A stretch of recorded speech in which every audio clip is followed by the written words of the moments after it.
Please, please, please, please, Honey, please, girl, oh girl, I love you so, baby, you did me wrong.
I see the stars,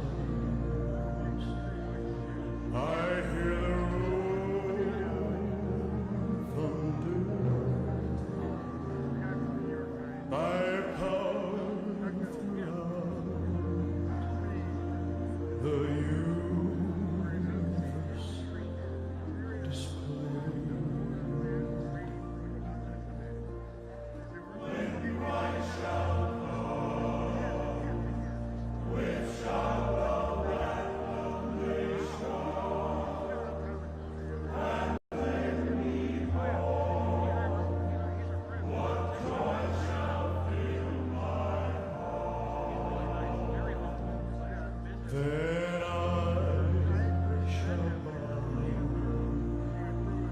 in humble adoration,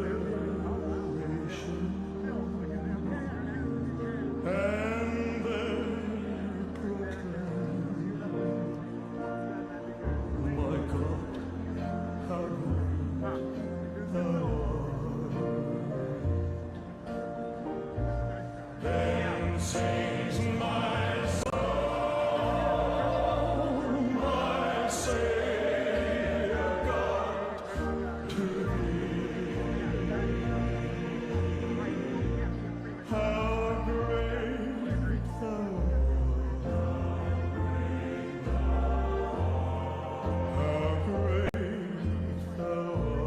How great thou art.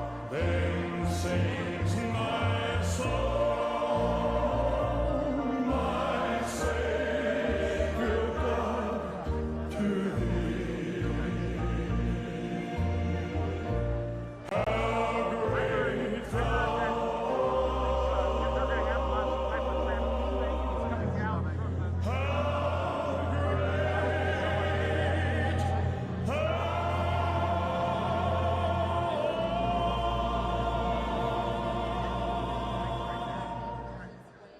Ladies and gentlemen, the 45th and 47th President of the United States, Donald J. Trump. And I'm proud to be an American, where at least I know I'm free. And I won't forget the men who died, who gave that right to me. And I gladly stand up next to you and defend her still today. 'Cause there ain't no doubt I love this land. God bless the USA.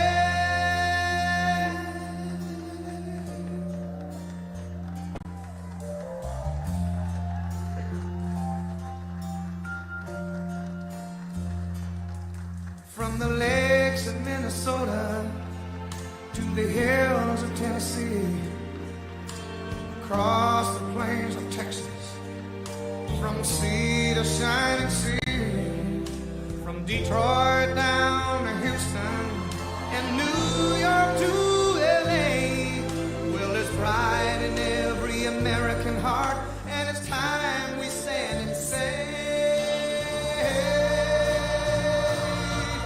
that I'm proud to be an American, where at least I know I'm free.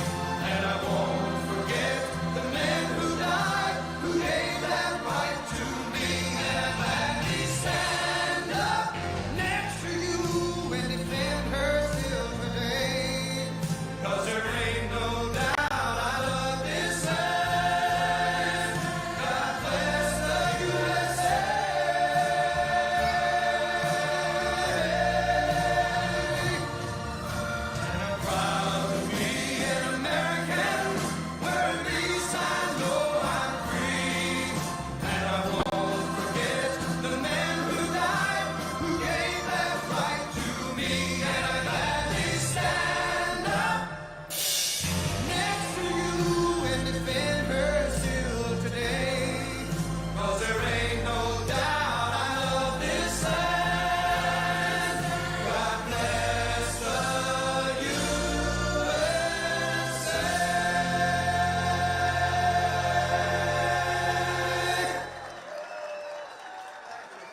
for.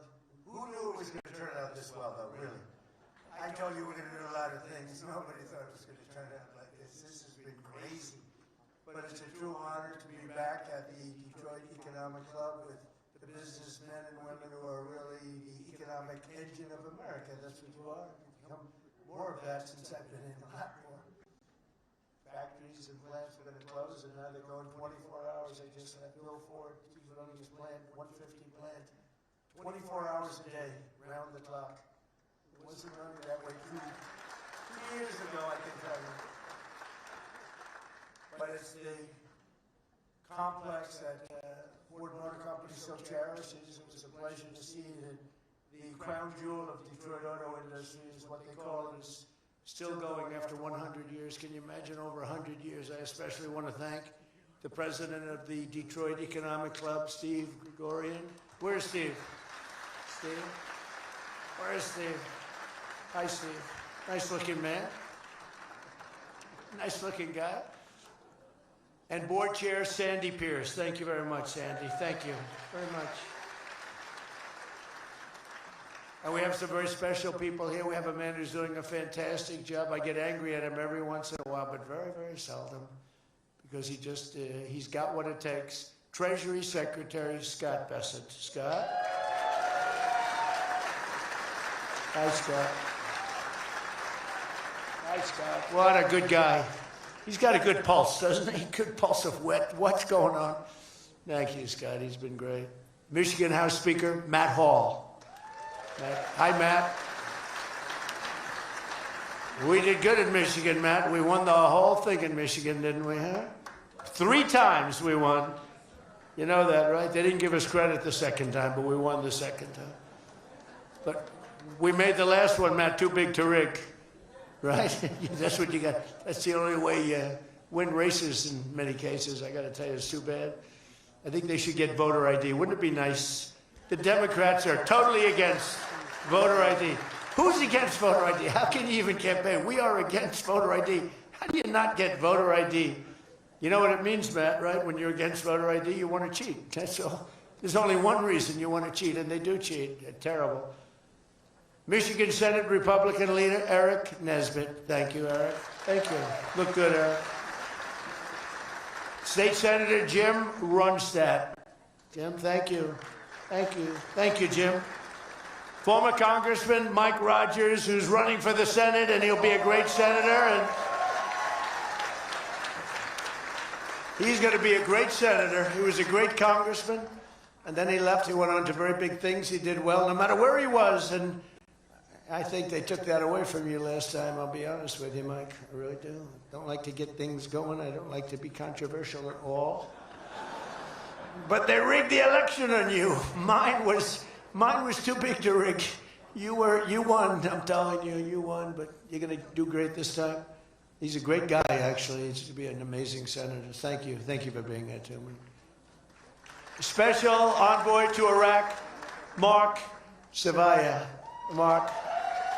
Hi, Mark. Thank you. Great job you've done. This guy, he negotiates better than anybody around. Thank you. You need it. With Iraq, you need it. You need to be a good negotiator, Mark. I also want to thank Michigan's great congressional delegation. They're amazing. That's been back in Washington due to a very important vote that's coming up. They had a choice. Sir, we want to be with you, but if we're not with you, we're going to lose. But we'll still be with you. I said, no, I'd rather have you win. Don't worry about it. So we're going to win the vote. Representatives Lisa McClain, Jack Bergman, John Molinar, Bill Heisinger, Tim Wahlberg, John James, and Tom Barrett. They're great people, every one of them. And as many of you remember, I came here at the height of the 2024 campaign to lay out my plan to bring jobs and factories and wealth racing back to the United States and coming back to the great state of Michigan. And just a few weeks later, the people of this state and the voters all across the country endorsed that vision in a landslide victory. We won everything. We won all 7 swing states. We won the Electoral College 312 to 226. We won the popular vote by millions and millions of... Oh, it's so nice to win the popular vote. I won the popular vote all 3 times, too, but we're not going to get into that. But the first time they said I didn't win the popular vote, but I won the electoral college. So they'd always say, while he didn't win, this is the way I got introduced every time. While he didn't win the popular vote, he won the electoral college, you know. So this is the way I was introduced for 4 years. And guess what? We said, I'm going back, we're going to win and we won the popular vote by a lot. So they can't say that crap anymore. And the thing that was most impressive, we won 86% of all counties in America, 2,700 to 525. Think of that, 2,700 to 525. And that's why when you look at the maps on Republican, Democrat, with red being Republican, as most of you know by now, I think. Every once in a while you see one where they have it reversed. I said, why would you do that? Well, we think it looks better. I said, look, red is Republican. Let's not try and change the voters' minds on things. Just do it that way. And the map was virtually all red. That was about the counties. That was the 2,700 to 550, I think is the exact number. Most importantly, we won a historic mandate to make America great again. And this is what we're doing. We're making America great again like never before. And now, after less than 12 months in office, this is the easiest speech to make. I have great people, and all I'm doing is spewing off what the hell we've done. Even Venezuela wasn't too bad, was it, huh?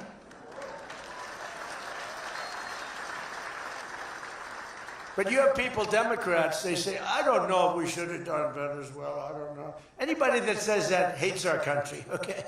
That was as flawless an attack as there has ever been. And they asked us to help them. They have 50 million barrels of oil. They said, take it. It's $5 billion. And we did. We're working with the Venezuelan people and representatives, and it's amazing. But that was an amazing situation. But we did al-Baghdadi, flawless. We did Soleimani, flawless. We did the Iran nuclear attack where we wiped out their nuclear capacity, which would have been very bad. You wouldn't have peace in the Middle East, flawless. We did them all flawless. I want to keep it going that way, too. I like flawless. Think about Jimmy Carter, the great Jimmy Carter, with the helicopters crashing, the hostages all over the place. Remember that one? Think about Sleepy Joe Biden with Afghanistan. What a disaster. The most embarrassing day in the history of our country, in my opinion. Real dope. Now, after less than 12 months in office, I'm back in Michigan to report to you on the strongest and fastest economic turnaround in our country's history. It's really been historic. There's never been, we're not 12 months, we're through 11 months. We've got $18 trillion being invested in our country. The most of any country ever was 3. We're at 18. There's never been anything like this. You are so lucky I allow you into this room to even be with me. I'm kidding. I'm kidding. The fake news will say Donald Trump thinks he's hot stuff. Right now I'm feeling pretty good, though, I will say. Oh, you're so lucky to be here. Under our administration, growth is exploding, productivity is soaring, investment is booming, incomes are rising, inflation is defeated, America is respected again like never before, and other than that, we're not doing that well.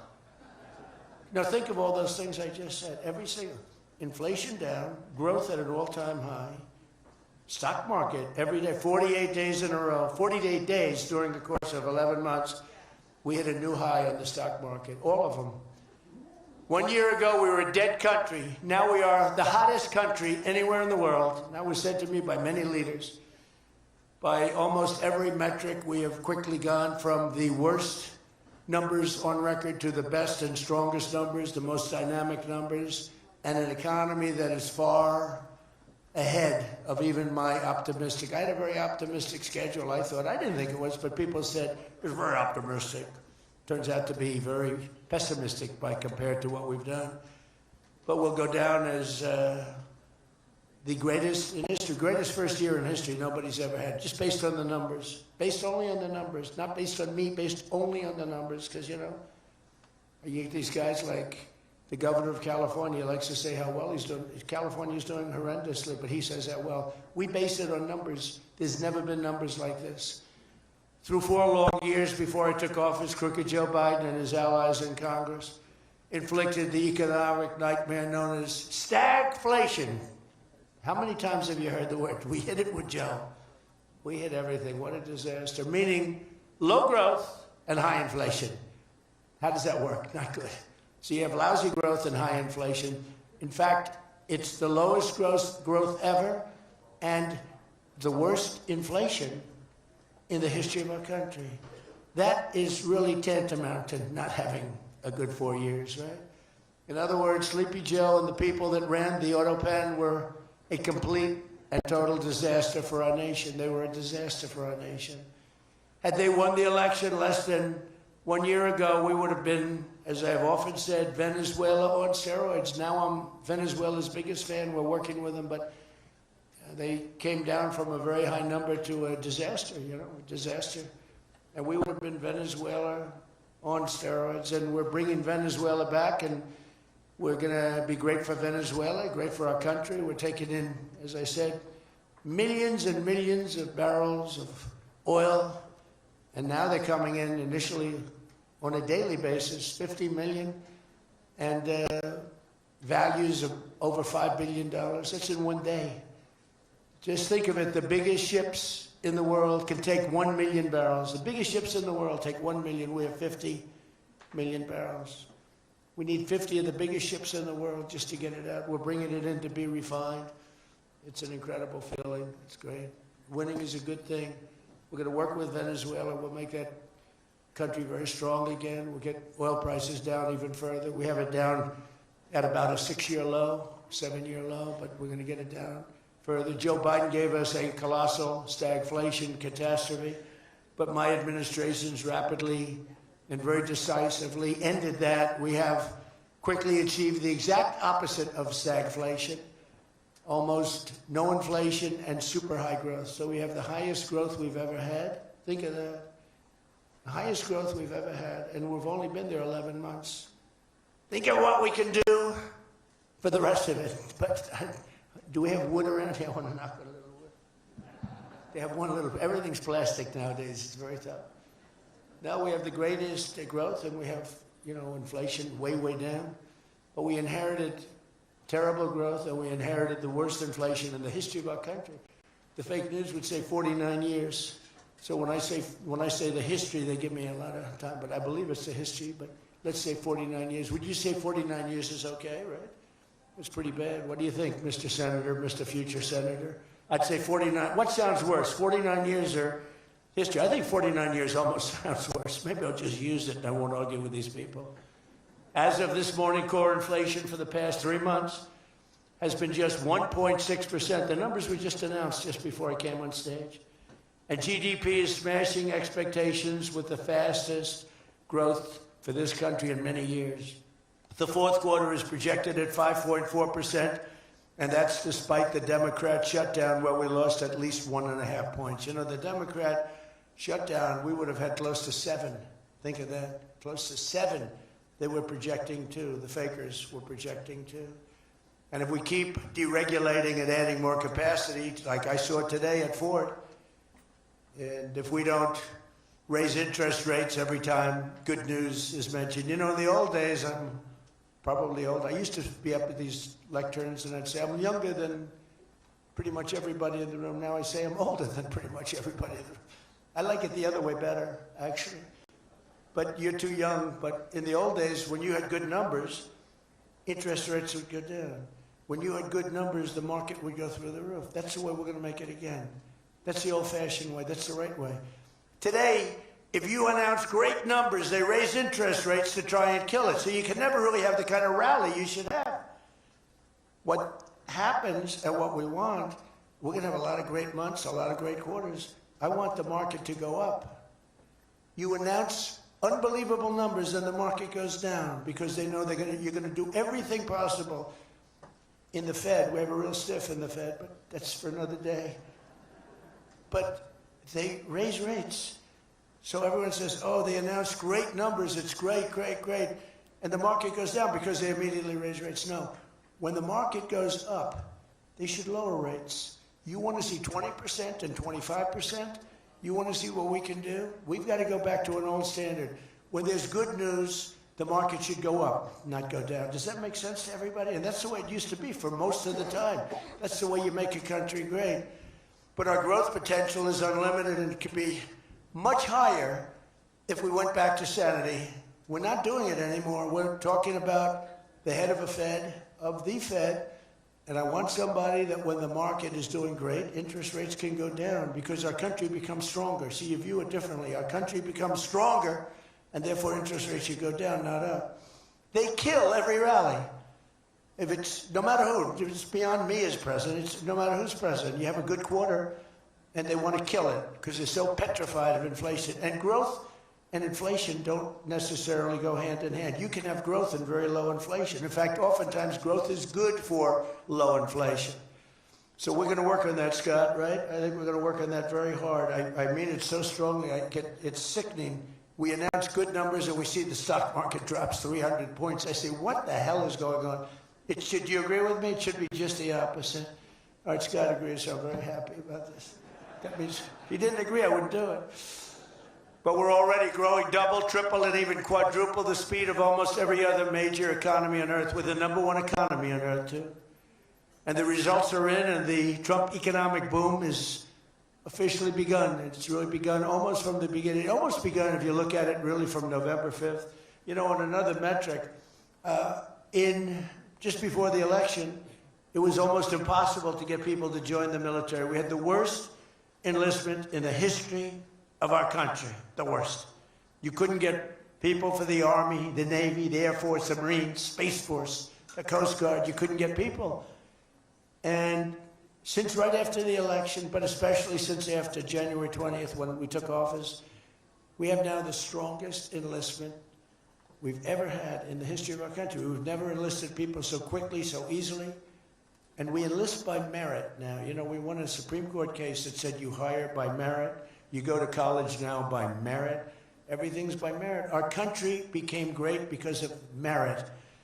And we have done some job. But think of it, a year and a half ago, we had the worst enlistment in history, and now we have the best enlistment. Things like that don't happen. You might go from the bad enlistment to okay, but you don't go from the worst in history to the best in history. But that's what we've done, every one of them. And that includes police and firefighters. It was very hard to get police. It was very hard to get firefighters, and now everybody wants those jobs. In 4 years of Biden, they secured less than $1 trillion of new investment in the United States. So 4 years, less than $1 trillion. In less than 1 year, I've secured commitments for over $18 trillion from all over the world, the most ever for any country.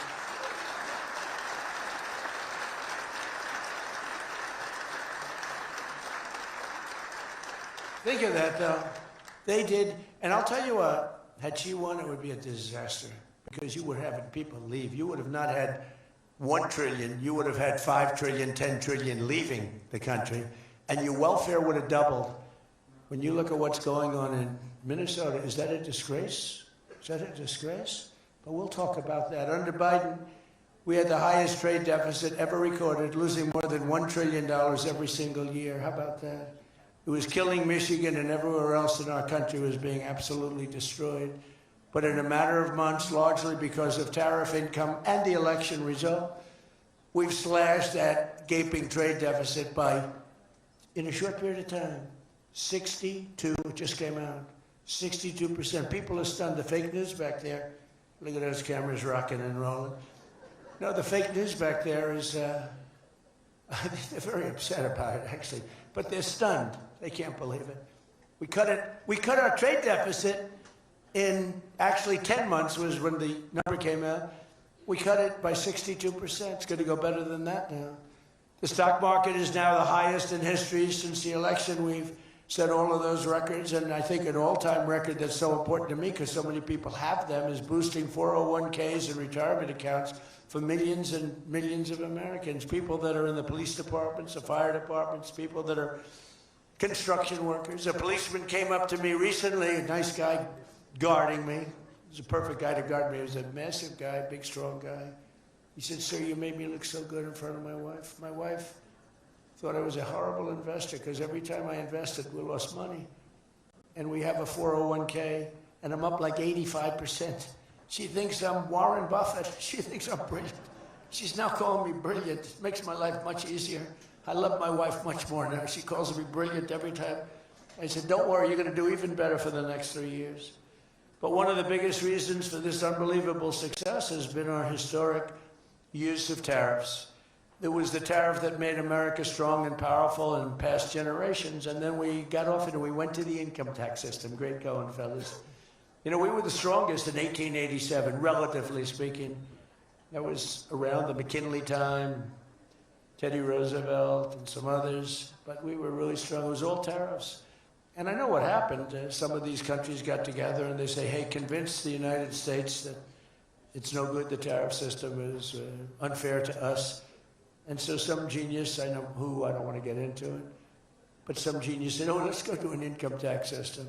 So instead of foreign companies and countries paying everything, the people started paying. And then after that, you had a depression, but that was a long time. That was in like 1913, you had the tariff switched into income tax.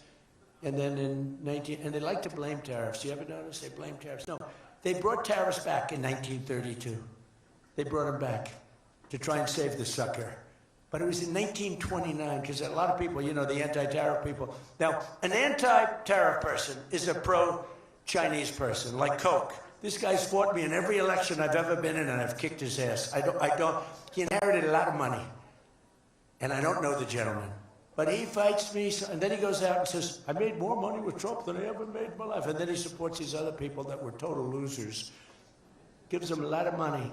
But he made more money. Everybody makes money with me. I always made money for people. And now it's tariffs that are making money for Michigan. And the entire country is stronger and safer and richer than ever before outside of that period of time. No, if they had what was called the Great Tariff Act of 1887 or something like that, and it was a great group of people like yourselves. They picked really smart people to sit on a committee. They had so much money they didn't know what to do with it, and they wanted to have the money given away. You know, we built the Panama Canal out of tariffs. We did a lot of things. Panama Canal was the single biggest investment, relatively speaking, that this country's ever made. Would be the equivalent of trillions of dollars today. And Jimmy Carter gave it away for $1. It was also the most profitable thing ever built. Thing. In other words, like buildings or casinos or anything, the most profitable thing ever built was the Panama Canal.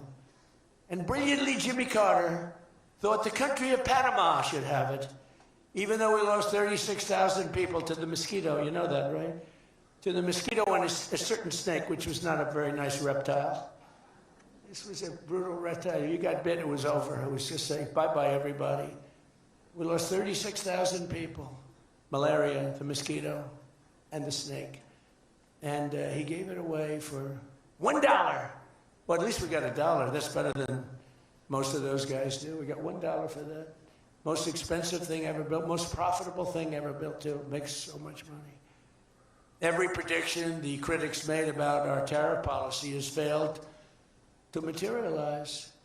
The evidence shows overwhelmingly that the tariffs are not paid by American consumers, that they're paid by foreign nations and middlemen. And Scott went over that with us before, and they're paid by middlemen. They raise the thing. Countries get involved. They pay them because otherwise they won't have companies. They won't be viable.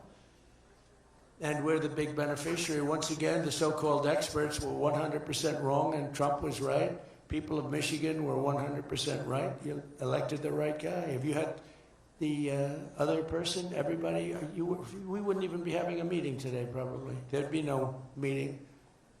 The Economic Club would be saying, like, man, we're doing bad. It's going to be awfully tough to get people to show up. This is going to be tough, the chairman. This is going to not be a good day for us. We don't want to have, let's cancel the meeting immediately.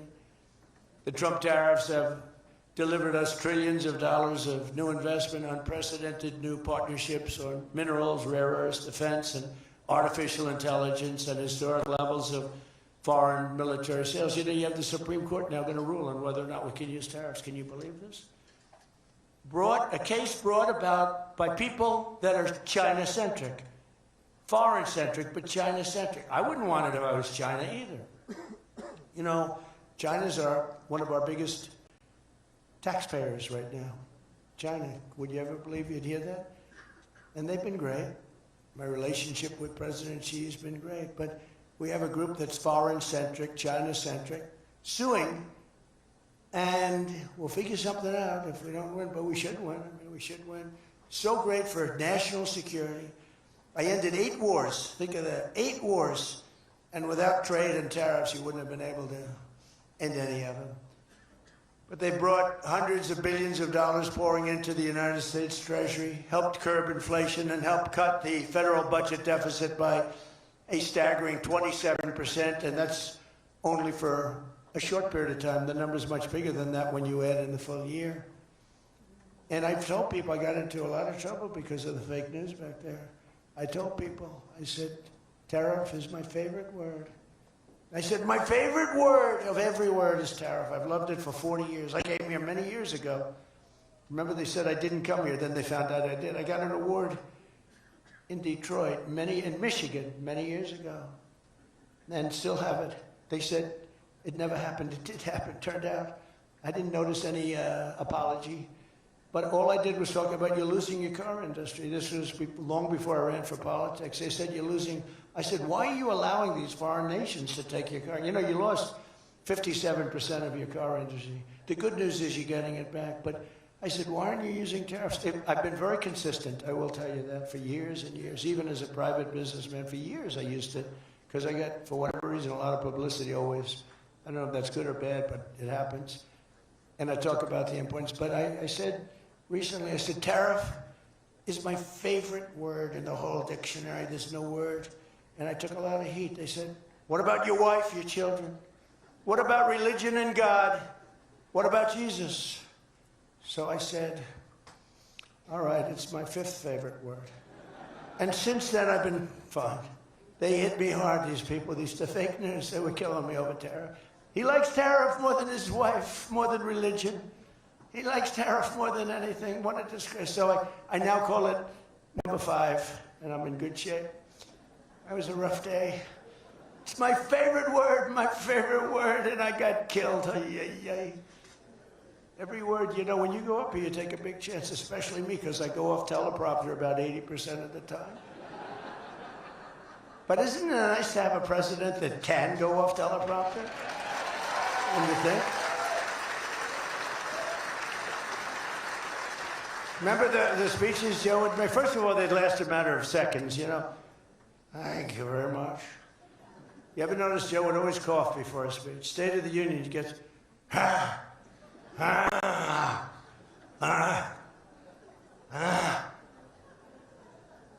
ladies and gentlemen. And then it would be like very short. Although the one time they had him spruced up pretty good, remember, he was high as a kite. He was floating, he was up there way up. That was a bad speech. But, hey, you got through it, you know, you got through it. If you call it getting through it. This country was so, can you imagine allowing 25 million people into our country, many of them criminals, many of them murderers? What he did to this country, what they did, because it was the people surrounding that beautiful, resolute desk. But just as I promised you that I've imposed a 25% tariff on all foreign automobiles, I'm standing up for the American auto worker like no president has ever stood up before. You know, those tariffs are keeping the foreign auto workers. Now, if they want to come in and build a plant and hire you and hire your friends and your neighbors, that's great. I love that. Let China come in, let Japan come in. They are. And they'll be building plants, but they're using our labor. U.S. auto factories are now seeing more than $70 billion of new investment. Think of that. They were leaving. They were all going. They were going in the opposite direction. Now they're pouring back. It's the greatest. Nobody's ever seen anything like it. And much of that money is coming right here to the car-making capital of the world, Detroit. You lost, I mean, so many places. Since I took office, Ford has announced it will invest $5 billion across its Michigan and Kentucky plants, creating 4,000 new jobs. GM is moving production of the Chevy Blazer and Equinox from Mexico right back here to America. Right? Is my favorite auto worker here by any chance? You know who I'm talking about. What happens? Where's Brian? Brian. Oh, I see. He made some cash. He's after. Oh, he's been very disloyal to Detroit. We're gonna have to. He is such a great guy, right? Man, that guy fought for me when it wasn't the popular thing to do. He fought for me from day one. Well, you tell him I said hello to him, all right? That guy, he got it. 4 years ago, he got it. Right at the beginning, he understood it better than anybody, better than the great economists. They had no clue. And Stellantis is investing $13 billion to expand its U.S.-based manufacturing plant by more than 50%. Stellantis doing a good job. Never before has an administration achieved such sweeping and dramatic turnarounds as have taken place just in this very short period of time. I mean, you're talking about 11 months. 11 months and you have a different business. 11 months and you're booming. I just spoke to an AI guy, and that's booming too. You know, we're leading China in AI by a lot. I'm letting them build their own electric plants because people are saying, you know, the amount of electricity they need twice as much as electricity currently in the United States for every other business, home, factory. They need double. So I said, we can't do that. And then I had the idea. When they build these $50 billion plants, I'm going to let them build, and they're already building big electric plants to take care of their plant. And any excess electricity, they'll sell it back to our country. It's an unbelievable, and therefore, we're going to build, I think if they really add it, you know, you hear how much, and I have great respect for China, but you hear they're building a lot of electricity, but we are too. But we're having it built privately. They're going to own their own electric. They're becoming their own electricity producer. And when they heard this idea, they thought it was great, but they didn't take it seriously because they said it's too good to be true. But then they realized that I was serious. So we're getting them 2- and 3-week approvals. They don't have to wait for 20 years before they get rejected. You know, in the old days, they had to wait for 20 years, and then they get rejected at the end of 20 years. Guys would give up their whole career trying to get one approval, and then they get rejected. In every aspect of our agenda, we're putting America first, and nothing will stand in our way. Nothing's going to stand in our way, nothing. So one of our top priorities of this mission is promoting greater affordability. Now, that's a word used by the Democrats. They're the ones that cause the problem. The one thing, they stick together. They don't have some of the people that we have. I don't know, it's a genetic thing. It's something in the blood. We got some real losers, mostly great. But I wouldn't use the name Romney because I'm in his sort of territory, so I would never use that name. But, all right, I'll use it. They don't have a Mitt Romney that votes against everything. They don't have a Rand Paul that votes against everything. I got him elected twice. He was a stone-cold loser. I went to Kentucky where I won by a lot. I did a rally for him. Then I did another rally, he won. Then I went the second time, he won. Then he votes against all the time. It's just crazy. I don't get it. Then you have Lisa Murkowski and you have Susan Collins. Disasters. And you had a gentleman from Indiana that I don't believe it, Todd Young, he voted against. And you'd say, why are you voting against? They can't give you an answer. They're unable to give you an answer.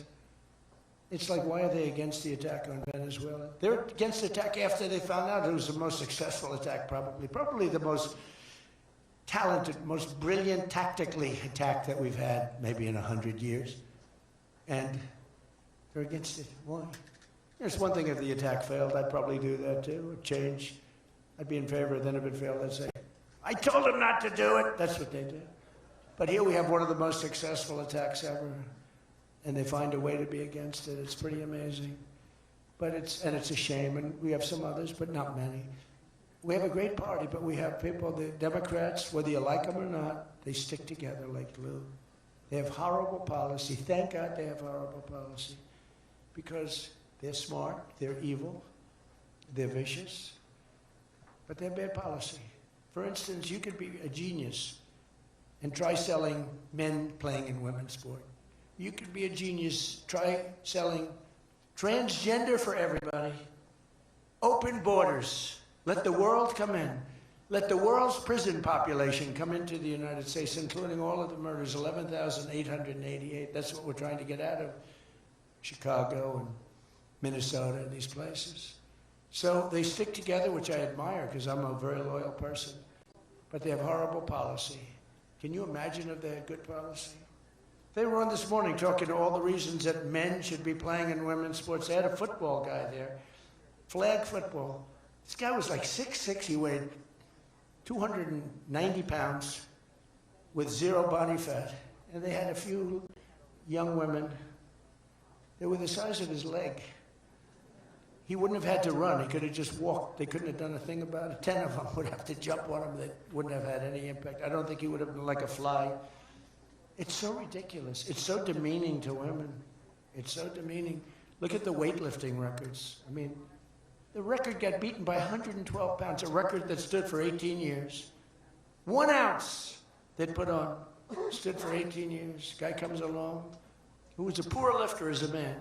He was at the lower portion of the class. Comes along and broke the record by 112 pounds. Think of that.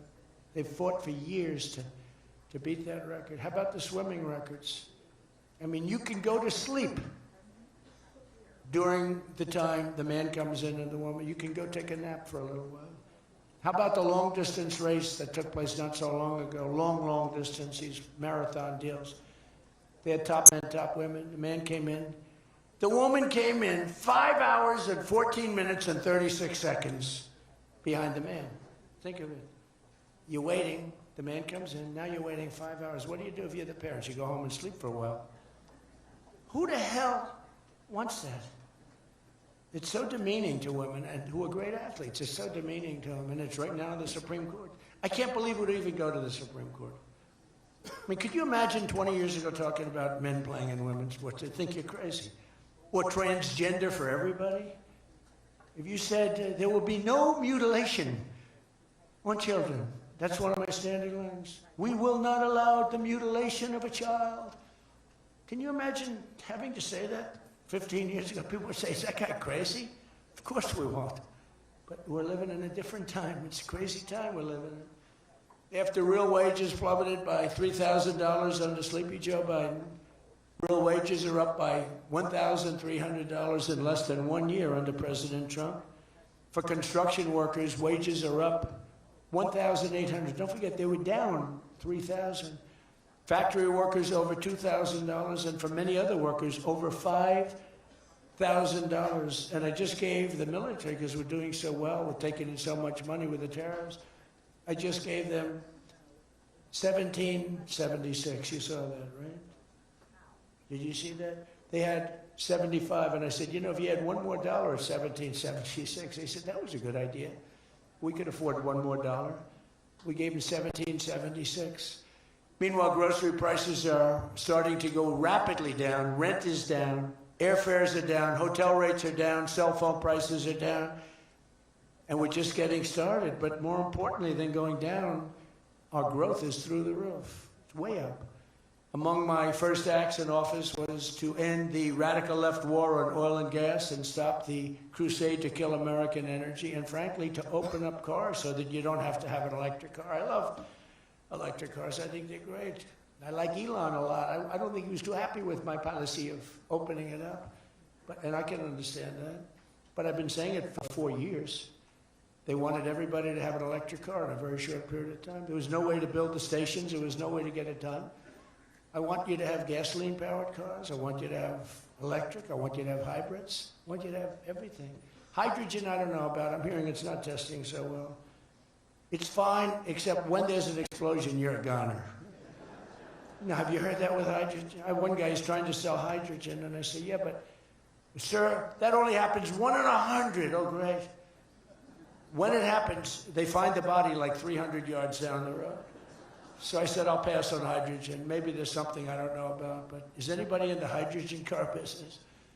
Gasoline is now under $2.50 a gallon in 17 states and under $2 in many places. We have some states it's $1.95, $1.99, $1.97.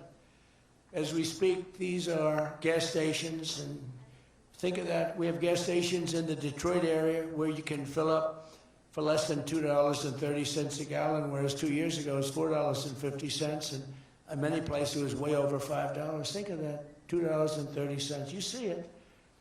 That's like a massive tax cut, which we gave you under the great big beautiful bill, by the way. No tax on tips, no tax on Social Security, no tax on overtime.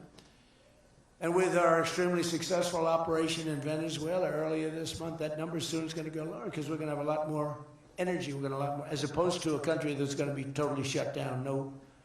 No fuel, no gasoline, and it's, you know, they say it's got more than Saudi Arabia. Who knows?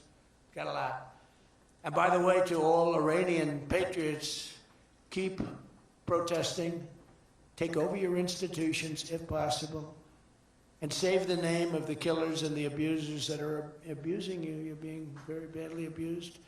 If the numbers are right now, I hear 5 different sets of numbers. I hear numbers, look, 1 death is too much. But I hear much lower numbers, and then I hear much higher numbers. But I say save their names because they'll pay a very big price.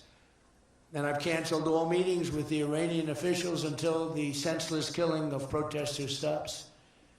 And all I say to them is help is on its way. You saw that I put tariffs on anybody doing business with Iran. Just went into effect today. And I say make Iran great again. You know, it was a great country until these monsters came in and took it over. And it's all very fragile. What would have happened to us? I'm telling you. If I didn't win this election, what would have happened to us? In the coming weeks, I will be laying out even more plans to help bring back affordability. And again, remember, that's a fake word by Democrats. Prices were too high. They caused the high price. They never want to talk about affordability. They always go, this is an election about affordability. I say, they caused it. But they're good at that stuff. They're good at that stuff. They're fake. And they're good at that stuff. It's an election about high prices that was caused by the Democrats and that I brought down a lot. And remember, when you see energy coming down like I brought it down and gasoline coming down, that brings everything else down. It's so much bigger than any other factor. When gasoline gets to be $1.99 a gallon, everything comes down. The donuts come down, the truck that delivers the donuts, the stove that makes the donuts, the whole thing, it all comes down. And it's coming down much faster than anybody can even believe. And remember, though, I always say, because, you know, normally when that goes down, the world comes down. That's the bad way of bringing it down. Our growth is through the roof. So I always want to say that whenever I say prices are coming down, but our growth is going way up. 2 beautiful events, the exact opposite of the Biden administration. As part of those efforts at Davos next week, I'm going to provide much more detail about our housing policies so that every American who wants to own a home will be able to afford one. We have some great things happening with housing, as you know. You saw the $200 billion buy-in on bonds and mortgages. This will include a ban on large institutional investors buying up single-family homes all over the country and making it impossible for people to buy a home. And I've also announced that the U.S. government is purchasing $200 billion of mortgage bonds to bring down mortgage rates, and it's had a huge impact. It's already started. And just last week, the average 30-year mortgage dropped below 6% for the first time in many years. It's coming down very rapidly, and that's not with the help of the Fed. If I had the help of the Fed, it would be easier. But that jerk will be gone soon. In addition, I proudly called for the credit card companies to cap interest rates at 10% for 1 year, because they're getting 28 and 30% and 32%. And it's unfair. The rates are way too high. To provide further relief to hardworking Americans, we'll also be confronting one of the biggest factors in driving up prices, the monstrosity known as the Unaffordable Care Act. You know what that is, right? It's Obamacare. It's a great name, Unaffordable Care Act. No, did anybody ever think of that one before? It's true. It's the Unaffordable Care Act. Obamacare was a gift to make health insurance companies rich at the expense of the American people.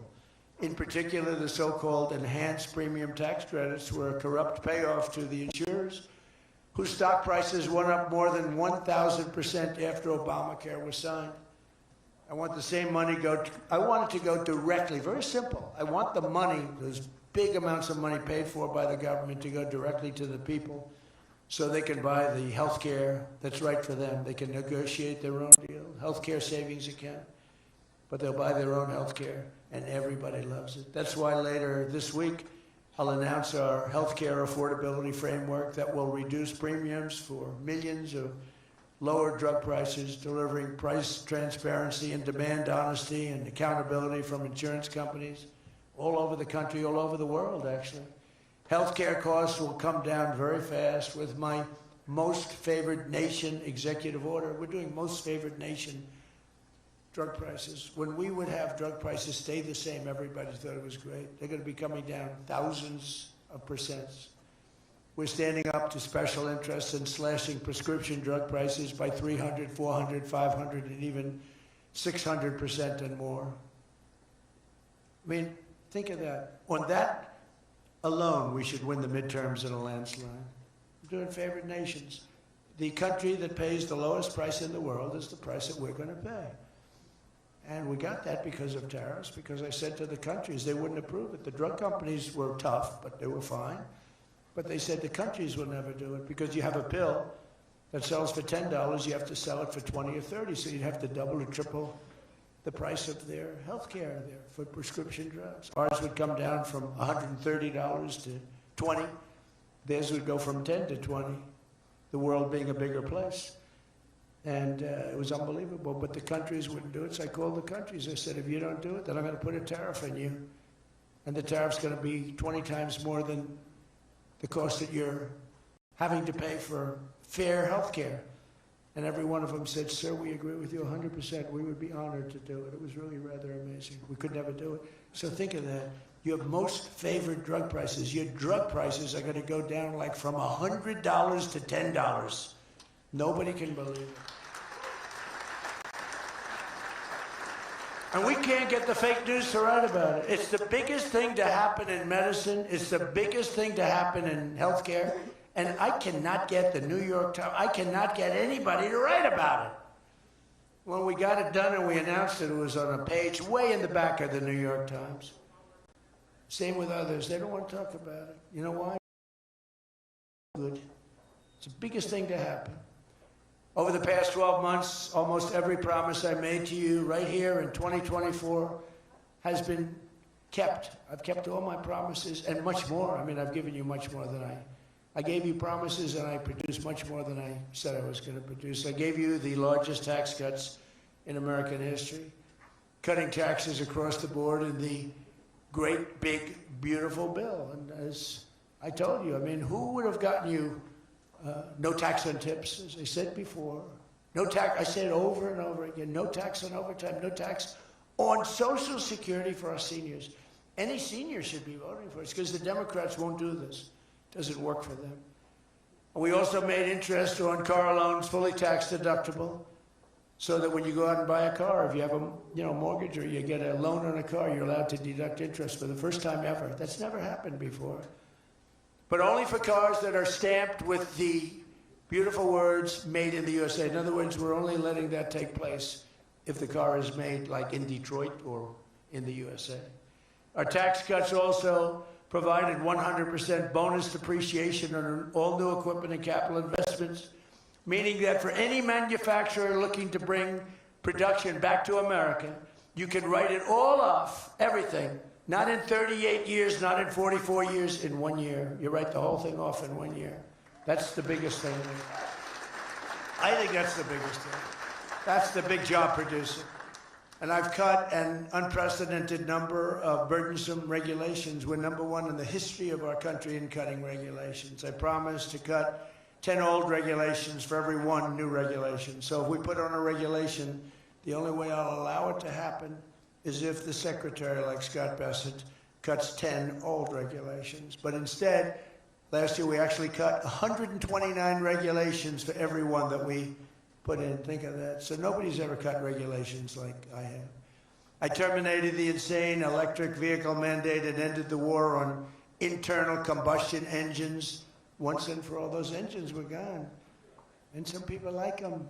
And if they like them, great. And if they like electric, if they like any form of propulsion, any way you want to propel your car is okay, except for a couple of them, as I discussed. I permanently stopped Joe Biden's ridiculous CAFE standards. You know what the CAFE standards are? They're standards that make it impossible for you to build a car affordably. They make it impossible for a car to really work right. The CAFE standards sound so nice. The CAFE standards, it's environmental standards that are impossible to meet.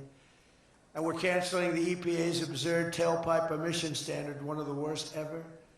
And I revoked the California emissions waiver to stop San Francisco communists from regulating automobiles all over our nation, all over our world. Boy, I have done so much for the car industry, it's crazy. Nobody thought it was possible to do this. And that's why your industry, and not everybody's in the car industry. How many people are in the car industry in this room, in one way or another? That's a lot, relatively. It's not bad. Another urgent priority for bringing down the cost of living is to stop the colossal fraud that is bleeding American taxpayers absolutely dry. The fraud being committed by the Somali population in Minnesota. Have you heard of them? They're lovely people. Is monumental. And California, Illinois, New York, and others are just as bad. Our country has been losing over $500 billion to fraud every single year, but those days are over. We have the best group you've ever seen assembled going after fraud. In Minnesota, we're cracking down on the Somali scams, ending the brazen and shameless theft of taxpayer dollars. Well, it's going on in Maine, too, with Somalis. You know, and they don't take our ships anymore. You know why? We hit them with the same missile that we used to hit the drug dealers coming in with the boats. You know, we have drugs coming in by sea down 97%. You've seen that? And we're trying we're really trying hard to find out who the hell is the other 3%. But we have them down 97%. And we're going to start hitting them by land, too. The hard part is done. By sea, nobody's coming. It hasn't been great for the fishing industry, however. Those that have a fishing boat, they're having a hard time getting customers. But you can't have everything. Nobody wants to go on boats. Nobody wants to go like 25 miles an hour. When you see a boat with 5 engines on the back of it going 65 miles an hour, and it's loaded up with hundreds of bags that you see cellophane with white, typically, it's not fishing. How about the couple of submarines we took down? We took out 2 submarines, and the Democrats say they were fishing. No, they were submarines. They were actually. They build a very fast, it's a drug-carrying submarine. They have a lot of money. And we took them out, and the Democrats claimed that they were fishing. We shouldn't ruin people's beautiful fishing journey. It's unbelievable what we have to go through. It's really a shame, actually. We've frozen all children's payments to those states that we're talking about, and we will now require proof of attendance in order to receive federal funding for child care or any of that. How about all these child care places in Minnesota where there is no children? They go there, they get paid millions and millions of dollars. The biggest operation in all of Minnesota had no children. And we pay millions of dollars. They're scammers. They're scammers. They always will be. And we're getting them out, and we're not going to pay them. We're not going to pay Minnesota. Right, Scott? We're not paying Minnesota any more money for any of that crap. It's a big scam. It's a giant scam run by an incompetent, crooked governor. He's an incompetent, crooked guy. And also, we're freezing any and all welfare payments going to illegal immigrants that will start effective immediately. So when illegals come into California, Gavin Newsom, they come into California, and they send us bills for people coming in. We're not paying it. So we're working on that very strongly. Just don't pay it. As Nancy Reagan would say, just say no. Remember Nancy Reagan? Just say no to drugs. It's a little more difficult than that, I guess, right? Just say no. Additionally, from this moment forward, if you're on public assistance like almost all Somalis are, did you see where 94% of them are on public assistance? You can't wire money out of the country back to your bank account from where you came. But more importantly, we probably aren't even going to give them the money anymore, the money going to them, because of the tremendous abuse and probably illegality being perpetrated on our country. We're not going to give them the money. We're not giving them the money. It's massive numbers of people are scamming our country. You know, they came from a place with nothing, and they come here and they drive around in Mercedes-Benz. You know, the Mercedes-Benz dealers do well in that area of Minnesota. Can you believe it? They have nothing. They get welfare payments, and they have Mercedes-Benzes. It angers me so much, but we're going to straighten out our country. This was done under Biden and Obama, very much under Obama. It all started under Obama. And we just can't, we've got a great country, we're not going to screw it up. But this was one of the great scams ever. They have the same thing, Somali in Maine. Who would think? I never saw that happening. But in Maine, it's really crooked as hell too. But it's not just Somali. It is them, but it's not just. There are many other places, many other people. The whole country, if we stop this fraud, this massive fraud, we're going to have a balanced budget. That's how much money you're talking. We'll have a balanced budget without all the growth I'm talking about. And then you add the growth, we got one hell of a country. We're giving 90-day notices to places like California, Scott. Right away, we're going to send out that notice. Who would bill the federal government as people poured into the state to send those people back because no country can afford to do it? No country can afford to take in millions of people, pay for their education, their health care, their hospitals. You just can't do it. And we all have a heart, you can't do it. But many of those people are murderers. They're people released from jails, prisons, mental institutions, insane asylums. They're people that are drug dealers. They're addicts. Additionally, starting February 1st, we're not making any payments to sanctuary cities or states having sanctuary cities because they do everything possible to protect criminals at the expense of American citizens, and it breeds fraud and crime and all of the other problems that come. So we're not making any payment to anybody that supports sanctuary cities.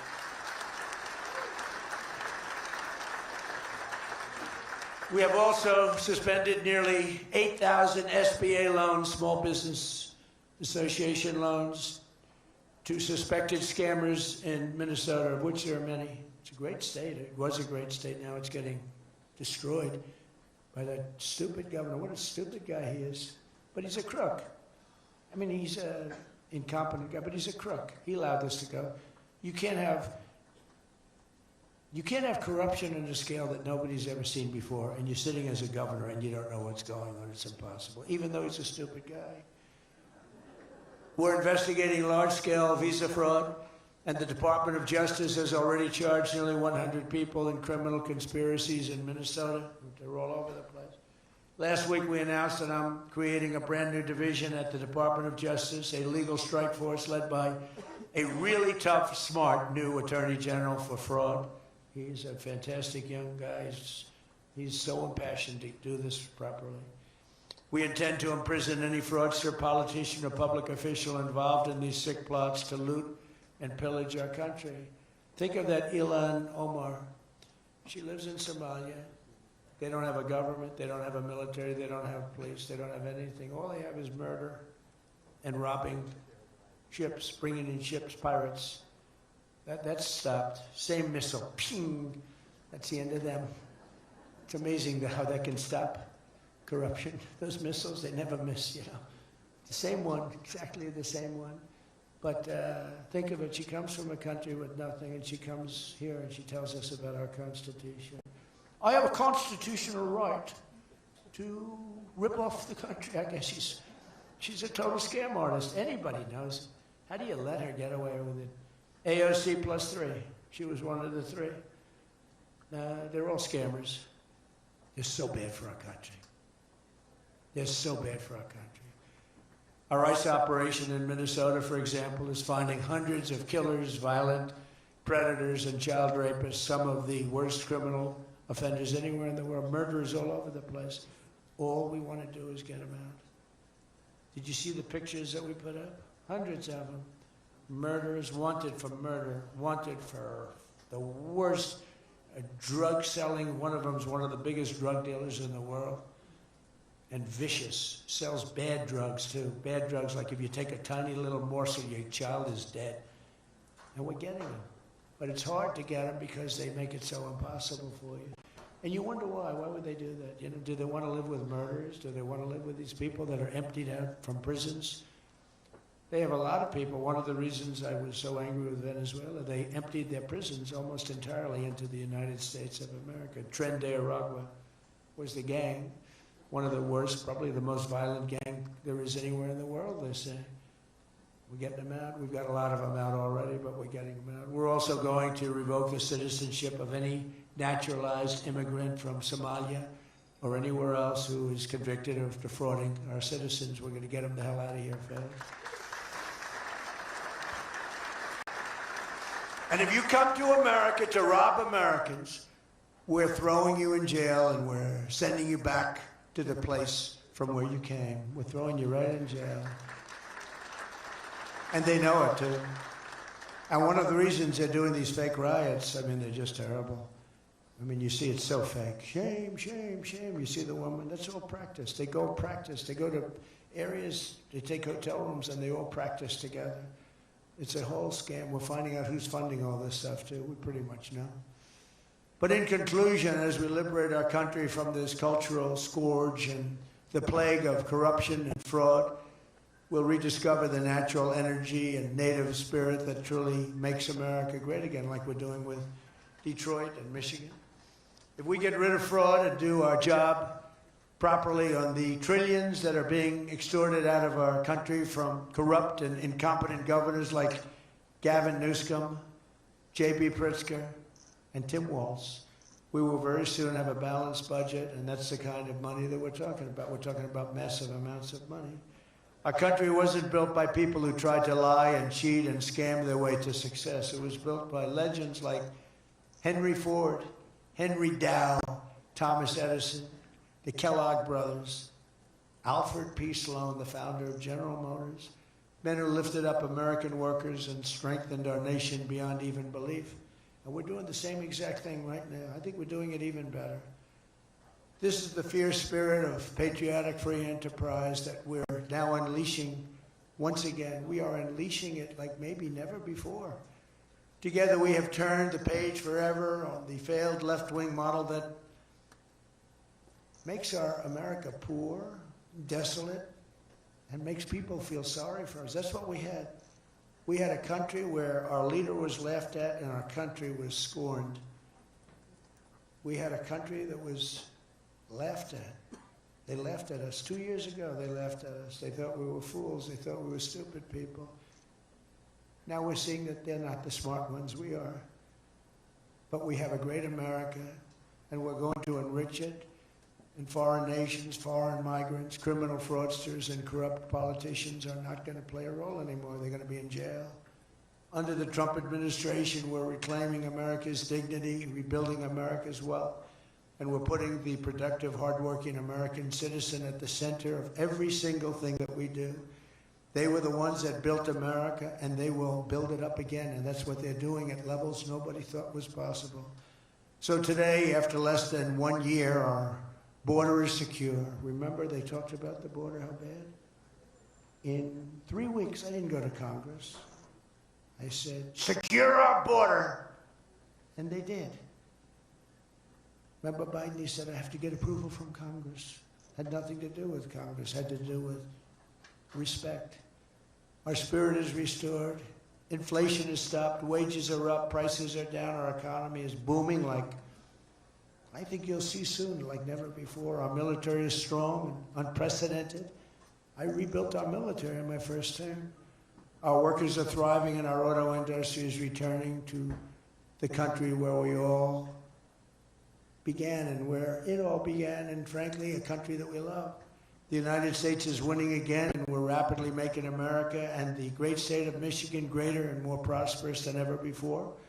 I want to again thank the Detroit Economic Club. You do a fantastic job, so respected. God bless you, and God bless America. Thank you very much, everybody.